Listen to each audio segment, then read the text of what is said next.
নমস্কার সকল দাদা ভাই দিকে, বোন দিকে, দিদি দিকে বলবো একটা ভিডিও দেখে তারপরে আমি কিছু বলবো। যাদের কাগজ নেই তাদের কি পেটের খিদে নেই? তারা আসছে ভারতবর্ষে যত মানুষ আছে যারা খেটে খায় তাদের প্রত্যেককে নাগরিকত্ব দিতে হবে, এর অন্যথা আমরা মানছি না। আমরা পথে আছি, পথে থাকবো। যে কোনো দেশ থেকে আসলেই হবে, অবশ্যই যে কোনো দেশ থেকে আসছে। এবার ভারতবর্ষে নিশ্চয়ই সাইপ্রাস থেকে লোকজন ঘুরে আসছে।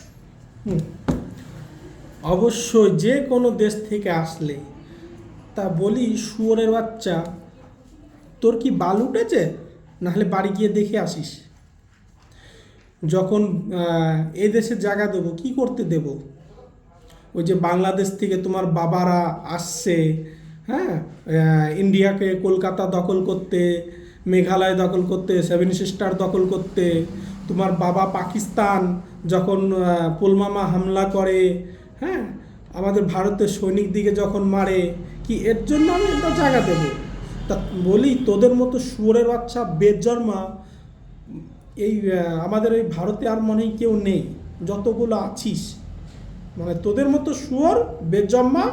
আর ওনাদের বাবা মাদিকেও বলবো যে এরকম শুয়োরের বাচ্চাগুলোকে জন্য জন্ম না দেয়, বুঝেছো? ব্যাস এইটুকুই আমার বলা।